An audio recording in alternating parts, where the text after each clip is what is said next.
Hello and welcome to this transcription explanation video of this design right here. There's a lot going on my screen right now. I decided to also include some reference images of some inspirational Gallifreyan and also the more in-depth vowel guide.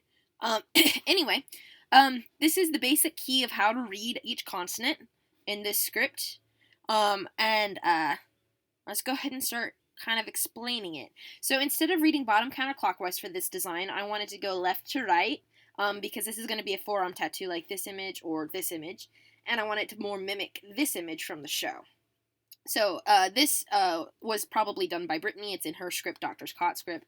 This was done in the same script as this script, Sherman's script, and this was done by the artist, The Talking Scribe. I'm a fan of their style. It's pretty cool. Anyway, so you still read bottom counterclockwise on the individual words, even though I arranged them left to right. So here is the first letter of the first word. It's a smaller letter, meaning it's going to be a vowel. And vowels are dependent on where they are in relationship to the word circle and to a consonant circle. Well, since this one has no consonant circle, it's just by itself here on the word circle line. And it has a line going towards the middle, so it's an I. So I is the first word. Here's our next word. Now, here's the bottom of it, and the first thing you run into is this overlap. This is kind of a niche stylistic thing I did with this script, where I can take these stems, the T stems, which have a 50% or less completed circle, so an arc like this, or like this, or like this, something shallower. Anything more than 50% would be a B stem. Anyway, so this T stem I have overlapped with this next word circle.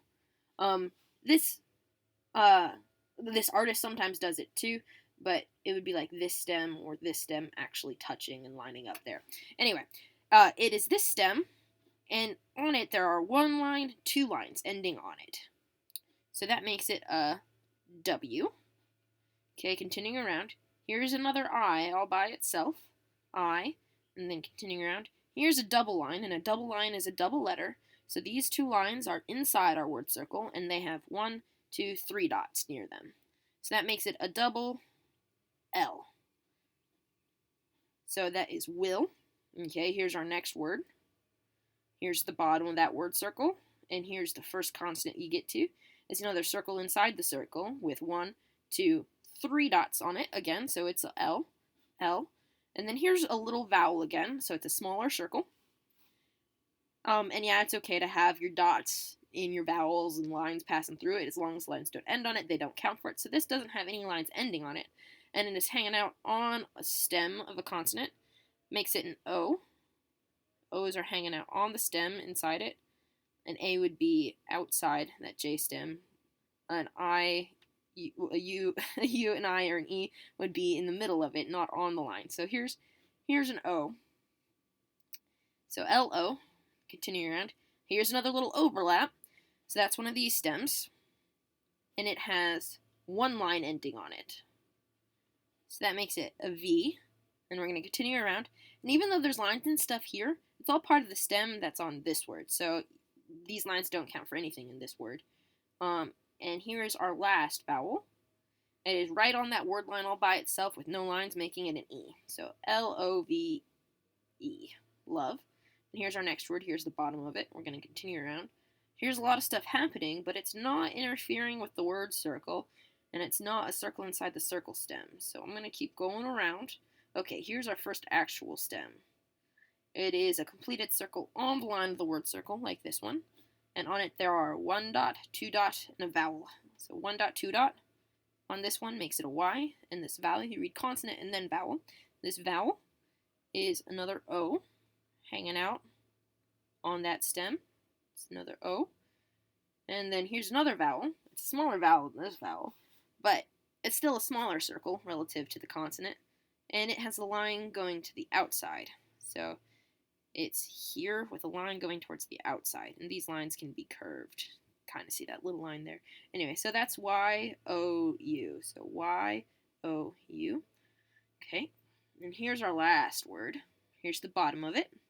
And the first stem you get is this like omega shape, more than 50% completed circle. When I count the stuff on it, here's one line, here's a vowel, here's another line, here's another line. So 1 line, 2 line, 3 lines makes an F. And then here's another vowel, it's another O, just like this one or this one. and it is on that line of the stem, O. So F-O, continuing around. Here is another stem. It would be that overlap stem, except there's nothing to overlap with it. So it is just hanging out by itself. And it's got 3 dots on it, 1, 2, 3, and a vowel in the middle of it. So it's an R and then an E.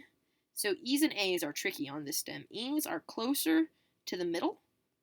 A's are further outside. So if this is the dotted line of where the word circle would continue around, an E would be on it or towards the middle, and A would be outside of it. So this one is on it. It's an E.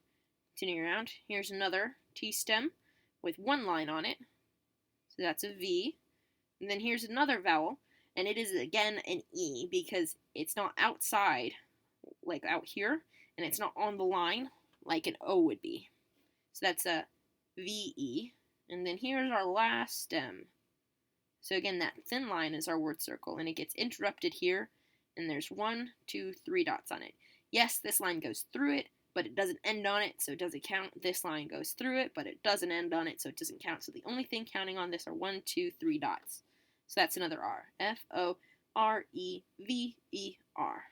So I will love you forever. And that's that.